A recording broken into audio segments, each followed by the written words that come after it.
The Colosseum Nebula gleamed like a malevolent jewel against the backdrop of space, its massive crystalline dome reflecting the light of 3 suns. Inside, millions of spectators from 1,000 worlds roared with anticipation. The deadliest tournament in the galaxy was about to begin its 487th season, and the betting pools across 17 star systems had already reached record heights. And now, boomed the announcer's voice through the neural enhancers embedded in every spectator's cerebral cortex. We present the final qualifying team, representing the backwater planet known as Earth. A ripple of laughter rolled through the arena. The massive view screen showed 4 humans walking through the entrance tunnel, looking pathetically small compared to the 8-foot Brogdarian champions who had preceded them. Arlo, the underdog. Reyes led the way, his muscular frame wrapped in what the aliens considered primitive fighting gear, a simple black compression suit with Earth's flag stitched across the back. His dark eyes surveyed the jeering crowd with the wariness of someone who had faced hostile environments before, though never quite like this. The former MMA champion's career had ended in disgrace after a gambling addiction left him broke and desperate. When the Galactic Federation had announced Earth's required participation in the Colosseum Nebula, the selection committee had found him drinking away what remained of his reputation in a Bangkok basement bar. Behind him walked Nova Sister Flame Calder, her red hair pulled back in a tight braid that hung to her waist. The combat priestess carried a flask of what she called holy water, a concoction she'd brewed in secret using ancient monastery recipes and, if rumors were to be believed, trace elements of weapons-grade plutonium. Her white combat suit bore the symbols of 3 different Earth religions, seamlessly merged into a single emblem that glowed faintly in the arena's harsh light. Tick Phantom Vega followed, his lanky frame nearly hidden beneath layers of jury-rigged technology. Cameras, sensors, and what appeared to be several hacked alien devices protruded from his custom-built exoskeleton. The hacker athlete's fingers twitched constantly, adjusting invisible parameters through the neural interface embedded in his retinas. His smile flickered nervously beneath a perpetually furrowed brow. At the rear walked Kai Lil Fury Santos, barely 5 feet tall, her compact body coiled with lethal potential. The martial arts prodigy moved with the effortless grace of someone who had mastered 17 fighting styles before her 15th birthday. Her face remained impassive, but her eyes darted around the arena, cataloging exit points and defensive positions with machine-like efficiency. As they reached the center of the arena, Arlo's foot caught on an invisible force field, a deliberate glitch engineered by the arena's AI. He stumbled forward, arms pinwheeling comically as he fought to keep his balance. The crowd exploded with laughter as the moment was captured and instantly transmitted across the galaxy, becoming a viral sensation within seconds. Look at the primitive trying to understand basic force field technology, howled a 7-armed spectator from the Cygnus Collective. I bet they still use combustion engines, shrieked another, tears of amusement streaming from all 4 of its eyes. The humans stood stoically as the mockery washed over them. Only Kai's tightening jaw betrayed any emotion. The giant screens replayed Arlo's stumble in slow motion, with animated graphics emphasizing his flailing arms. From the High Overseer's box, Golan Veith rose to his full 8-foot height, his obsidian skin absorbing light rather than reflecting it. The tournament's chairman and undefeated champion for 12 consecutive seasons looked down at the humans with barely concealed disdain. Competitors from Earth, he intoned, his voice like grinding stone.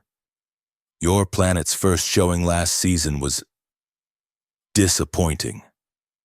The crowd murmured in agreement, remembering how the previous Earth team had been eliminated in the preliminary rounds with barely a whimper.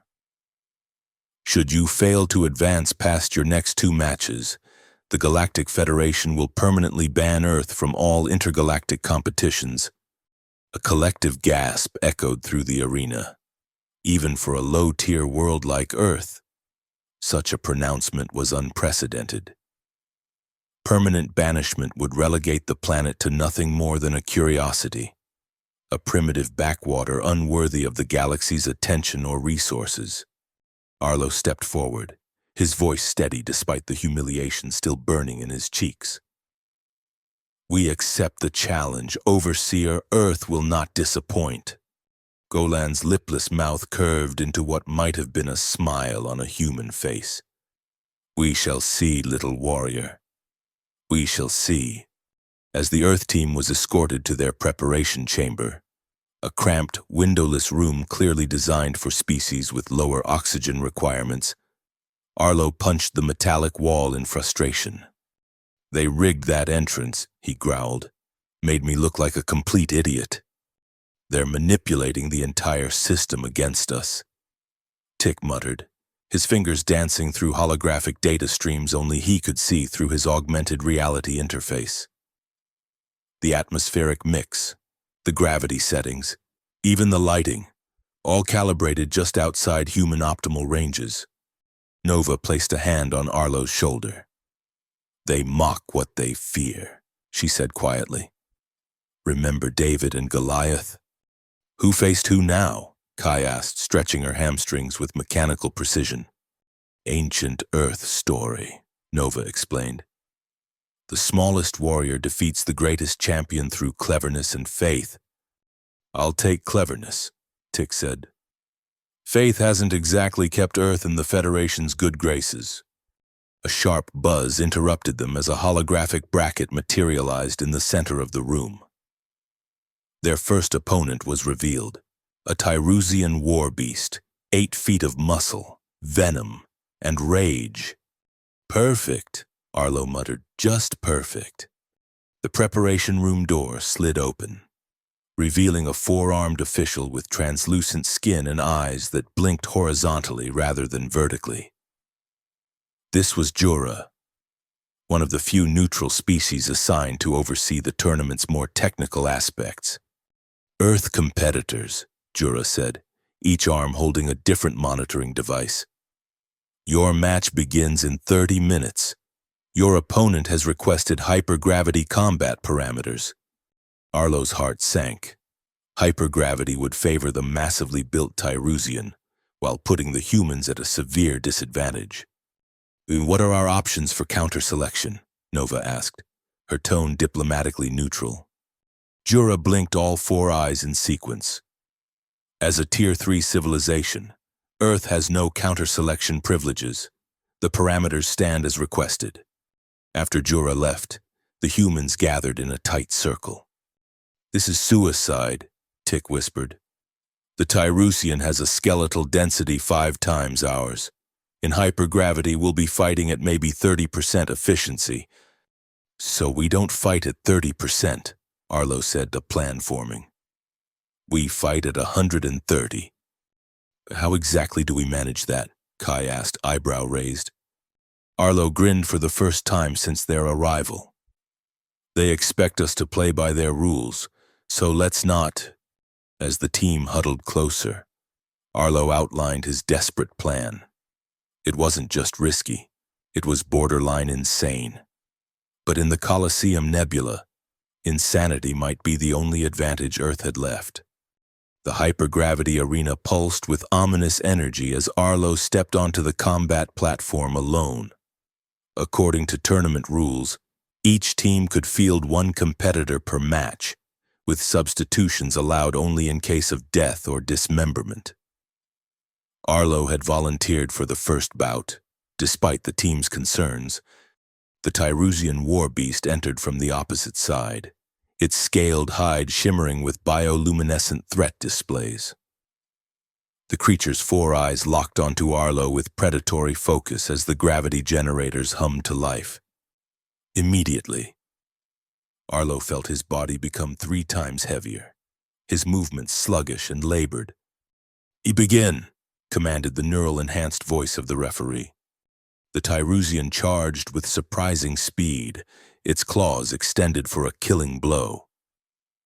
Arlo dove awkwardly to the side, his enhanced reflexes barely compensating for the crushing gravity. The audience roared with laughter at his clumsy evasion. "The human moves like a drunken Plutonian slug," someone shouted, triggering another wave of mockery. Arlo scrambled to his feet, already breathing heavily. The Tyrusian circled, clearly enjoying the spectacle. In the preparation chamber, Nova, Tick, and Kai watched anxiously through the view screen. "Come on, Arlo," Kai muttered. "Show them the plan." As if hearing her, Arlo suddenly stopped retreating. He planted his feet and beckoned the Tyrusian forward with a gesture universally recognized as an insult. The crowd gasped at the human's audacity. The enraged Tyrusian launched itself at Arlo, who stood his ground until the last possible moment.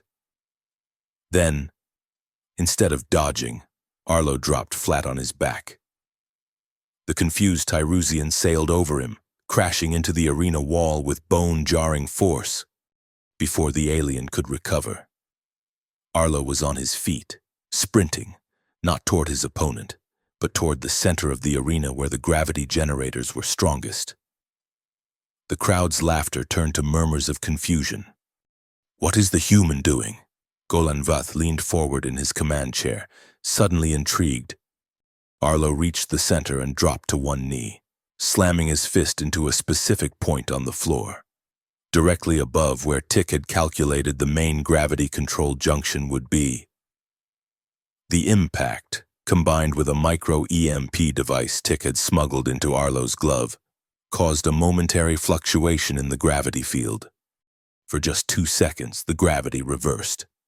The unprepared Tyrusian was catapulted 50 feet into the air, along with loose debris and even some of the arena's decorative elements.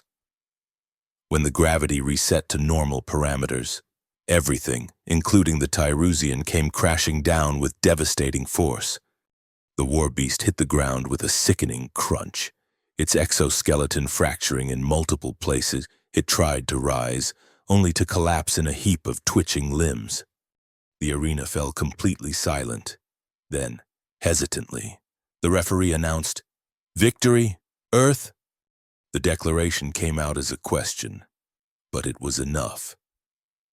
Arlo had won the first match through what would soon be termed the gravity slam, a technique no one had ever attempted in the tournament's long history.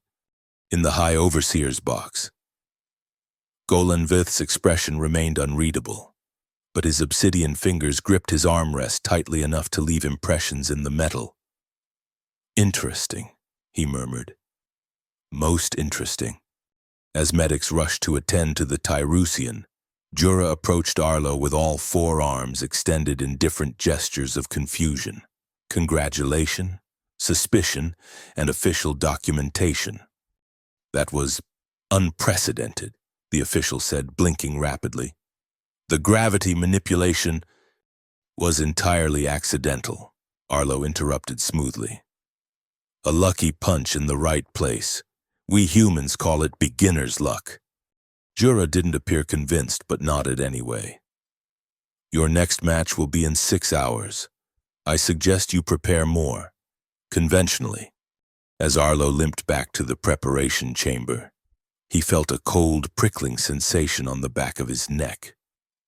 Turning, he saw nothing but shadows in the arena's upper reaches, yet he couldn't shake the feeling of being watched by something ancient and malevolent.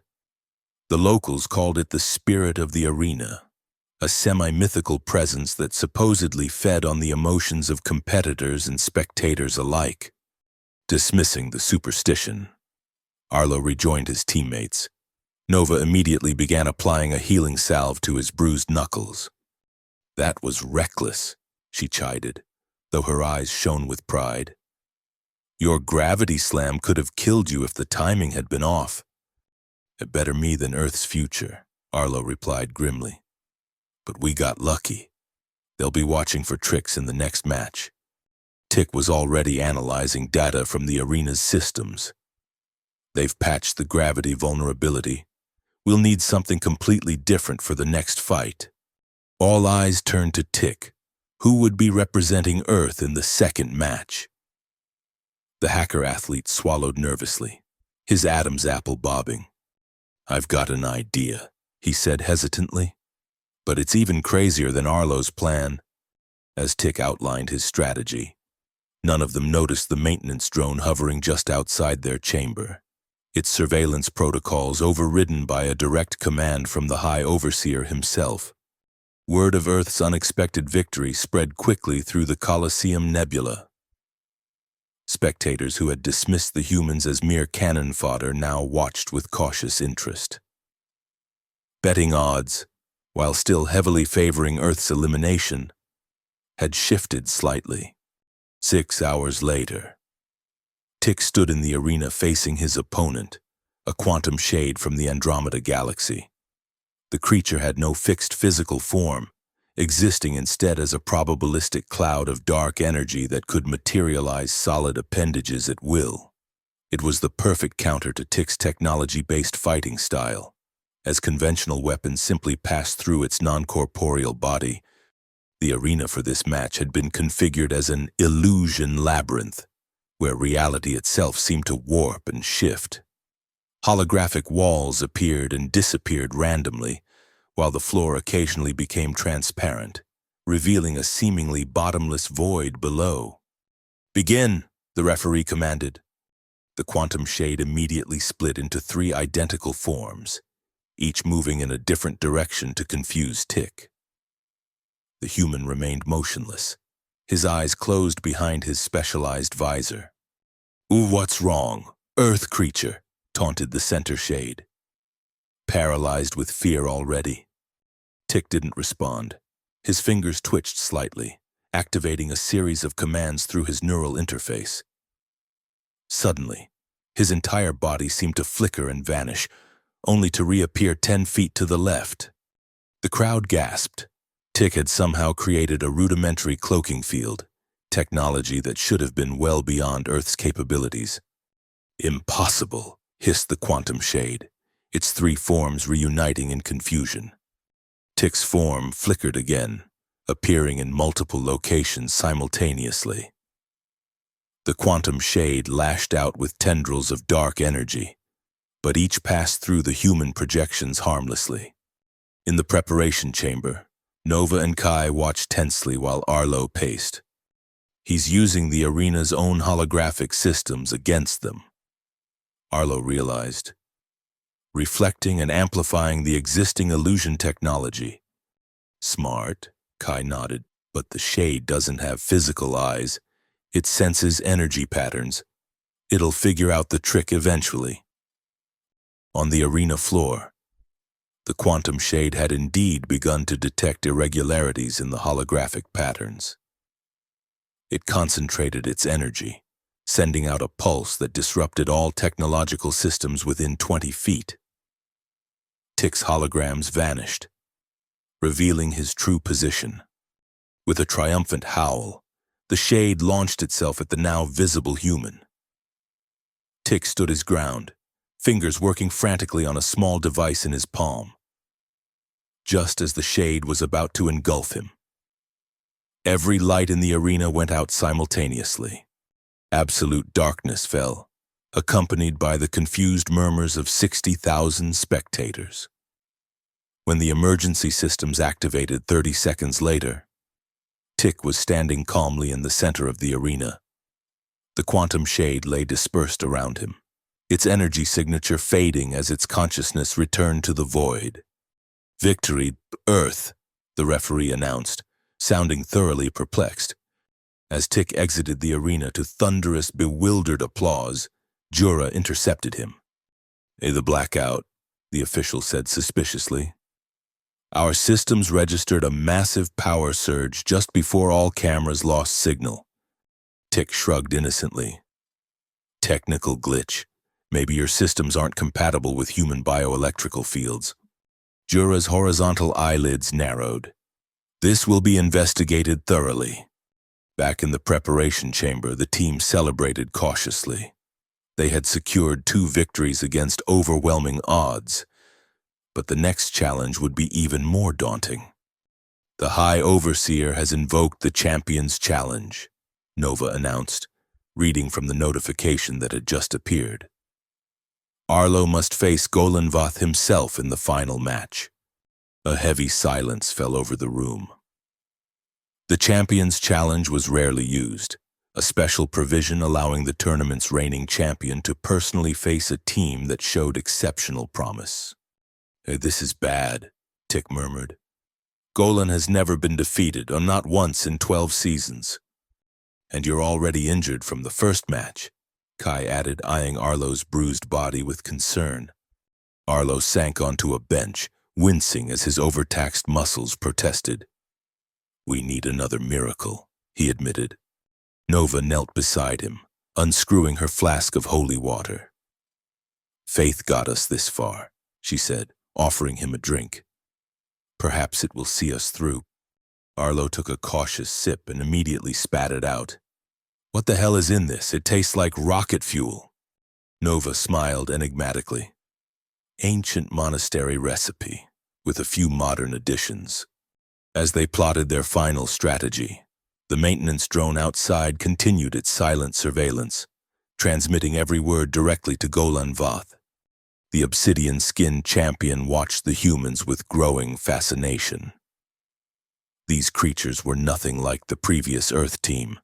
They were unpredictable, resourceful, and strangely united despite their obvious differences.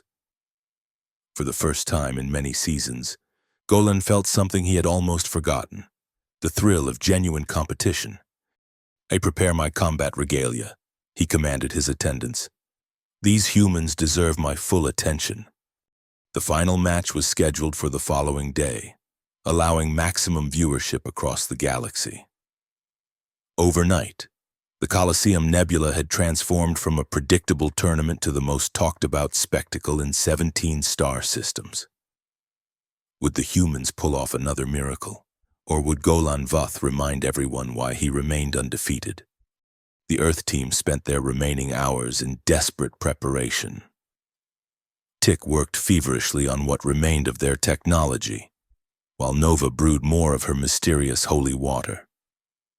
Kai taught Arlo specific pressure point techniques that might work on Golan's physiology, though their information on his species was woefully incomplete.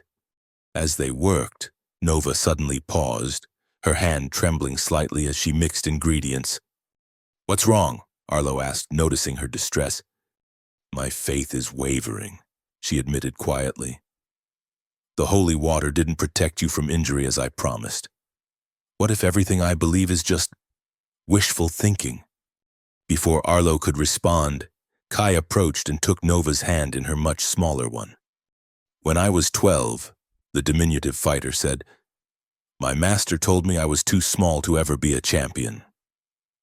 That night, I climbed the tallest mountain in our training grounds during a thunderstorm, just to prove I could. Faith isn't about being right. It's about continuing when everything says you should stop." Nova blinked in surprise, then nodded slowly. "Thank you, Lil Fury." "Don't mention it, Sister Flame," Kai replied with a rare smile. "Now, let's make this holy water actually do something useful in the fight." The moment of connection was interrupted by a chilling sensation that swept through the room. The lights flickered, and all four humans felt the distinct impression of being observed by something ancient and hungry. "The spirit of the arena," Nova whispered, making a protective sign. "It's real." "Just arena theatrics," Tick insisted, though he couldn't quite keep the tremor from his voice. "Electromagnetic fields designed to trigger the human fear response." Whatever it was, the presence soon faded, leaving behind an unsettling silence broken only by the distant roar of the crowds already gathering for tomorrow's final match. Morning arrived with a ceremonial fanfare that vibrated the very foundations of the Colosseum Nebula.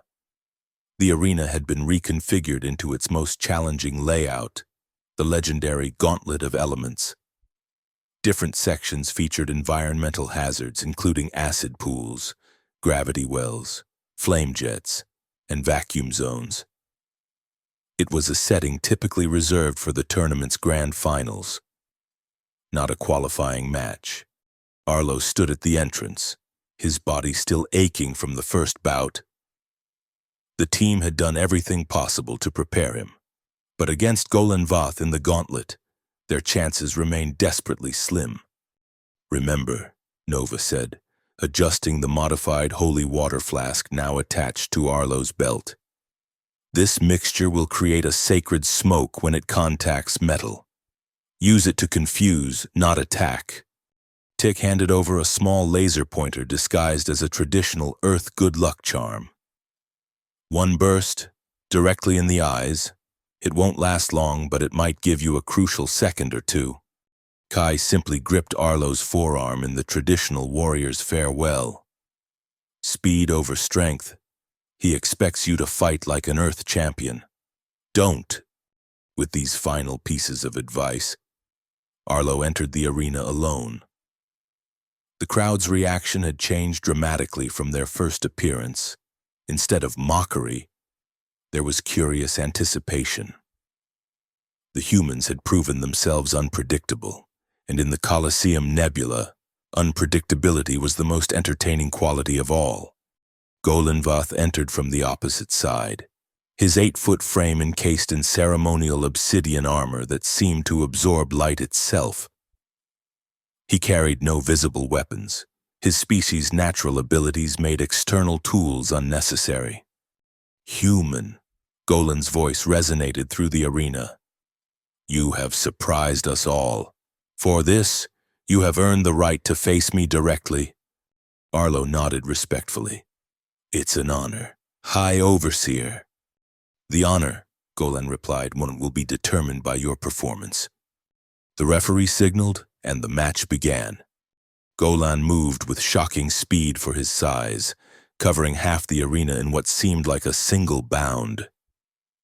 Arlo barely managed to dive away as the obsidian giant's fist cracked the floor where he had stood. "The famous gravity crush," Arlo muttered, recognizing the technique from tournament footage they had studied. The blow manipulated gravitational forces, making it devastatingly effective even when it missed. Arlo scrambled to his feet, only to find Golan already upon him. A glancing blow sent him tumbling across the arena, dangerously close to one of the acid pools. The crowd roared as Arlo struggled to rise, blood trickling from a cut above his eye. In the preparation chamber, his teammates watched in growing horror. "He can't win through direct combat," Tick said, fingers flying across his makeshift console. "Golan is too strong, too fast." "He's not trying to win through direct combat," Kai observed, her eyes narrowing. "Look at his movement pattern." Indeed, Arlo was not fighting back in any conventional sense. Instead, he was leading Golan on a carefully plotted course through the arena, staying just beyond reach while ensuring the champion followed a specific path. "He's setting up our plan," Nova realized, "but he needs to survive long enough to reach the central platform." On the arena floor, Arlo was running out of both time and energy. Each near miss from Golan left him weaker, and the champion was clearly toying with him now, enjoying the spectacle. "Your team's clever tricks are useless here, human," Golan taunted. "This is pure combat, the true test of a species' worth." Arlo didn't waste breath responding. He had reached the position they had identified, a section of the arena where 4 different elemental zones converged. Now he just needed to execute the final phase of their desperate plan. As Golan charged again, Arlo intentionally stumbled, appearing to slip on a patch of condensation. The crowd gasped, expecting the end, but the stumble placed Arlo directly over a puddle of Nova's spilled holy water. The liquid reacted with the metal floor, creating an unexpected cloud of shimmering vapor. Momentarily blinded, Golan's perfectly timed gravity crush missed its mark, causing the champion to overextend for the first time in the match. In that crucial moment of imbalance, Arlo activated Tick's laser device, sending a pinpoint beam of concentrated light directly into Golan's 4 eyes. The champion roared in pain and disorientation, his equilibrium disrupted by the combination of unfamiliar sensory inputs. Before he could recover, a small blur shot from a maintenance hatch near the arena's edge. Kai, who had used Tick's hacking to bypass the competitor restrictions. The tiny martial artist delivered a lightning-fast series of strikes to specific points on Golan's armor, targeting the neural connection ports that all champions use to interface with their ceremonial gear. The precision attacks caused the armor to briefly malfunction, preventing Golan from using his most devastating techniques. "Interference," shouted the referee. "Disqualification!" But before the call could be completed, the arena lights flickered ominously. The spirit of the arena manifested more visibly than anyone could remember, a swirling darkness that momentarily obscured the referee's view. When visibility returned, Kai had vanished back into the maintenance hatch, leaving no evidence of her interference except for Golan's temporarily disabled armor. Seizing the moment, Arlo launched himself at the disoriented champion with every ounce of strength he had left. The technique he used was unlike anything seen in the tournament before, a combination of earth martial arts that targeted not strength against strength, but momentum and balance. "Underdog's gambit," Arlo grunted as he executed the complex maneuver. For a breathless moment, it seemed impossible that the much smaller human could affect the mighty Golan. Then, to the astonishment of everyone watching, the obsidian giant toppled backward, crashing onto the arena floor with ground-shaking force. Before Golan could rise, Arlo was on him, applying a submission hold that shouldn't have worked on the champion's alien physiology. Yet somehow, whether through luck or the mysterious influence of the arena's spirit, the hold found purchase. Golan struggled briefly, then did something no one had seen in 12 seasons of dominance. He tapped the floor 3 times, the universal signal of submission. The arena fell into stunned silence. Then, hesitantly at first but building to a deafening roar, the crowd began to chant, "Earth! Earth! Earth!" Arlo released the hold and collapsed beside the fallen champion, utterly spent. Golan rose to his feet, looking down at the exhausted human with an expression that might have been respect. "Well fought, Arlo of Earth," he said, extending a hand to help the human up. "Your species has earned its place in the Colosseum Nebula." As the 2 warriors stood side by side, the crowd's chanting grew louder. Across the galaxy, viewers who had tuned in expecting to see another humiliation of Earth instead witnessed something unprecedented. A paradigm shift in the galactic hierarchy.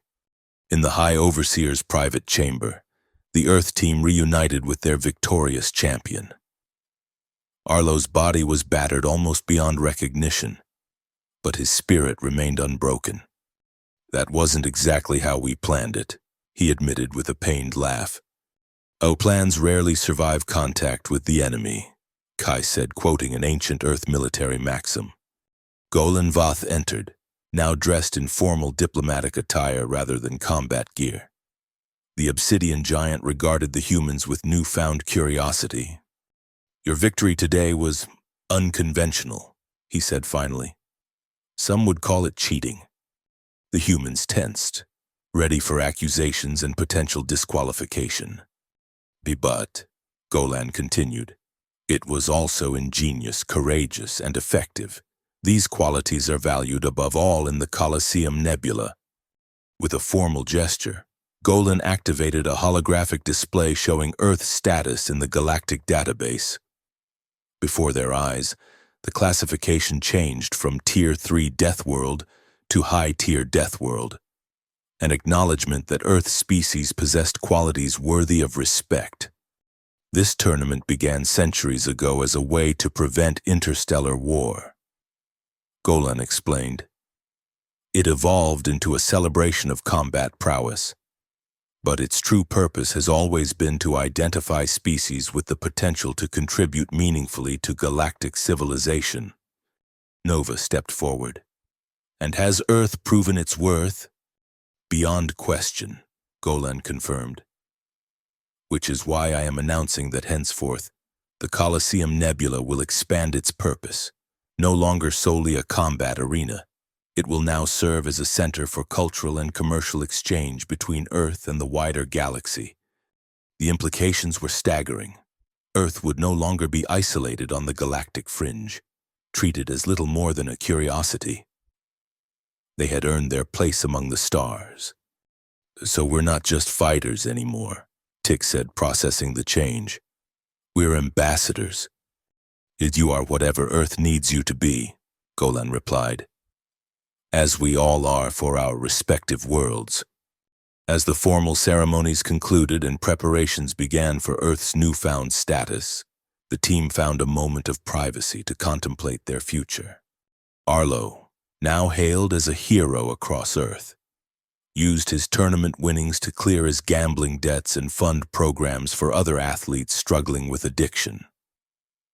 His newfound fame brought opportunities he had never imagined, but he remained grounded by the memory of how close they had come to failure. Nova established prayers and punches, the first interplanetary training center combining spiritual disciplines with combat techniques. Her once questioned faith had found new expression in bringing diverse species together through shared physical and metaphysical practices. Tick's technological innovations during the tournament caught the attention of galactic investors. He founded a recruitment company that identified promising athletes from developing worlds, ensuring that talent would never again be overlooked due to planetary prejudice. Kai became the face of a movement celebrating the potential of the physically small across species.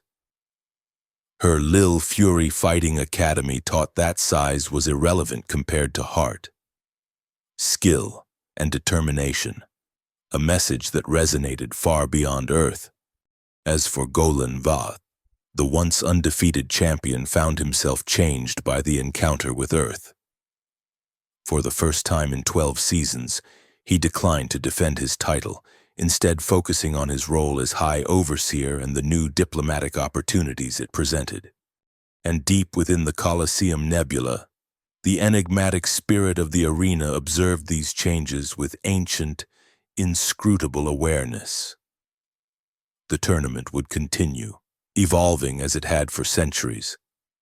But something fundamental had shifted in the cosmic balance. Among the classified notes in the tournament archives, a curious observation was recorded.